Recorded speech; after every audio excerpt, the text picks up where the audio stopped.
ونعوذ بالله من شرور أنفسنا ومن سيئات أعمالنا من يهده الله فلا مضل له ومن يضلل فلا هادي له وأشهد أن لا إله إلا الله وحده لا شريك له وأشهد أن محمدًا عبده ورسوله يا أيها الذين آمنوا اتقوا الله حق تقاته ولا تموتن إلا وأنتم مسلمون يا أيها الناس اتقوا ربكم الذي خلقكم من نفس واحدة وخلق منها زوجها وبث منهما رجالا كثيرا ونساء واتقوا الله الذي تساءلون به والأرحام إن الله كان عليكم رقيبا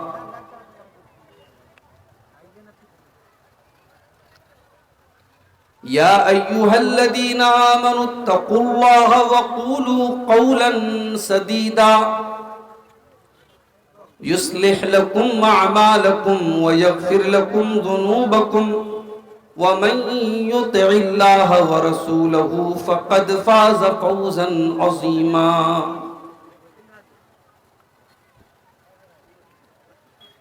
أما بعد فإن خير الحديث كتاب الله وخير الهدي هدي محمد صلى الله عليه وسلم وشر الأمور محدثاتها وكل محدثة بدعة وكل بدعة ضلالة وكل ضلالة في النار أعوذ بالله من الشيطان الرجيم بسم الله الرحمن الرحيم وعباد الرحمن الذين يمشون على الأرض هونا وإذا خاطبهم الجاهلون قالوا سلاما والذين يبيتون لربهم سجدا وقياما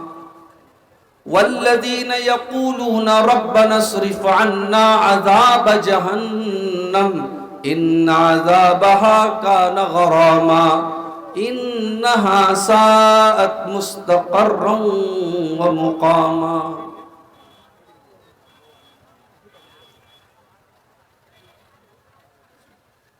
گھر کے آنگن کی شان ہوتی ہے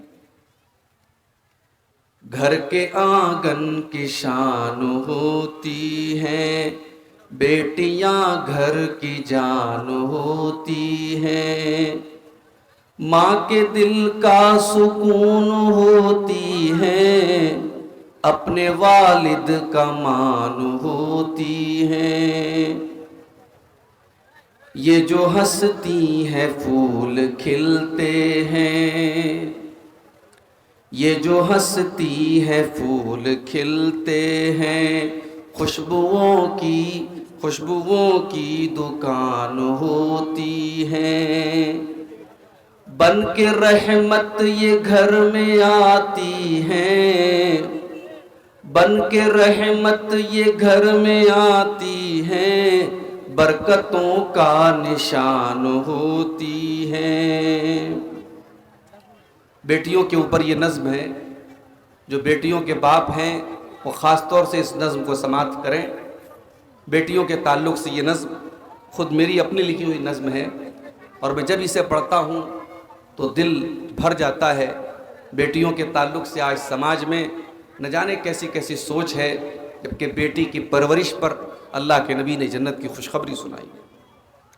جو امانت سمجھ کے پالے گا جو امانت سمجھ کے پالے گا اس کی خاطر امان ہوتی ہے، پرورش ان کی ہے بہت مشکل، پرورش ان کی ہے بہت مشکل، سچ میں ایک امتحان ہوتی ہے، سچ میں ایک امتحان ہوتی ہے۔ ان کی تعلیم ایک فریضہ ہے، ان کی تعلیم ایک فریضہ ہے، خود میں ایک خاندان ہوتی ہے، گھولتی ہے یہ رس حلاوت کا جب یہ شیریں زبان ہوتی ہے، بوڑھے والد کو فکر ہوتی ہے جس گھڑی یہ جوان ہوتی ہے، کیسے کیسے ستم یہ سہتی ہیں، در حقیقت چٹان ہوتی ہیں، گھر کے آنگن کی شان ہوتی ہیں، بیٹیاں گھر کی جان ہوتی ہیں۔ صدر محترم، علماء کرام، محترم بزرگوں، نوجوان ساتھیوں، ماؤں اور بہنوں، پیارے بچوں،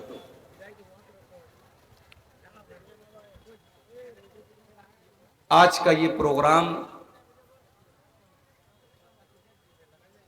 بڑے اچھے انداز میں چل رہا ہے۔ ابھی مجھ سے پہلے آپ نے بنگلہ خطیب شیخ عباد اللہ صاحب سے بنگلہ زبان میں تقریر بھی سنی، تھوڑی بہت اولپو بنگلہ میں بھی بول لیتا ہوں، لیکن چونکہ مجھے اردو وقتہ کے طور پہ آپ نے بلایا ہے اور مجھے اردو میں ہی تقریر کرنی ہے، بیچ میں اگر کوئی بات مجھے مناسب لگی تو میں کوشش کروں گا اس کو تھوڑا بہت بنگلہ میں بھی آپ کو سمجھانے کی کوشش کروں۔ میرے بھائیوں، قرآن کریم کے 19ویں پارے کی سورۃ الفرقان کی کچھ آیتیں میں نے آپ کے سامنے پڑھی ہیں۔ ان آیتوں میں اللہ تعالیٰ نے اپنے کچھ اسپیشل بندوں کا ذکر کیا، اپنے کچھ وشیش، کچھ خاص بندوں کا ذکر کیا ہے۔ بندے تو سب ہیں اللہ کے، بھئی کافر بھی اللہ کا بندہ ہے، مومن بھی اللہ کا بندہ ہے، نماز پڑھنے والا بھی اللہ کا بندہ ہے، بے نمازی بھی اللہ کا بندہ ہے، متقی اور پرہیزگار بھی اللہ کا بندہ ہے، اور حرام خور اور زناکار اور سود خور بھی اللہ کا بندہ ہے۔ بندے تو سب ہیں اللہ، مگر یہاں اللہ تعالیٰ نے اپنے کچھ بندوں کا نام لے کر کے کہا کہ یہ میرے بندے ہیں۔ اس کو ایک مثال سے سمجھو، ایک باپ کے 5 بیٹے، اب 5 بیٹوں میں 4 بیٹے بڑے نالائق ہیں، ماں باپ کی قدر نہیں کرتے، ماں باپ کی بات نہیں مانتے، ماں باپ کو خوش نہیں رکھتے۔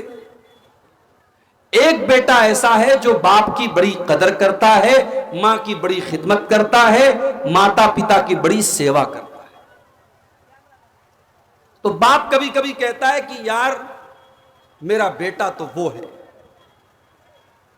اس کا مطلب یہ نہیں کہ باقی 4 اس کے بیٹے نہیں ہیں، بیٹے تو سب ہیں اس کے، لیکن باپ جب تعریف کرتا ہے تو کہتا ہے میرا بیٹا تو وہ ہے۔ باپ کے کہنے کا مطلب یہ ہوتا ہے کہ میرے 5 بیٹوں میں سب سے لائق بیٹا، سب سے یوگیہ بیٹا، سب سے زیادہ فرما بردار بیٹا، سب سے زیادہ خدمت گزار بیٹا میرا وہ بیٹا ہے جو میری بات مانتا ہے۔ اب یہاں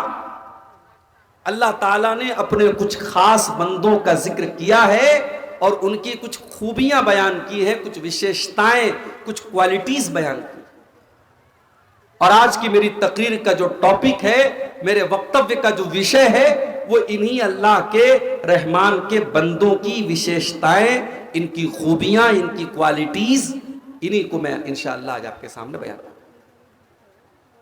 تو آئیے قرآن کا 19واں پارہ کھولتے ہیں، سورہ فرقان کی آخری آیتیں۔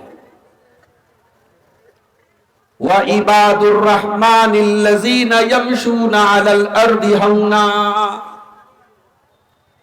رحمان کے بندے، اللہ کے بندے وہ ہیں جو زمین کے اوپر نرم چال چلتے ہیں، جو تکبر نہیں کرتے،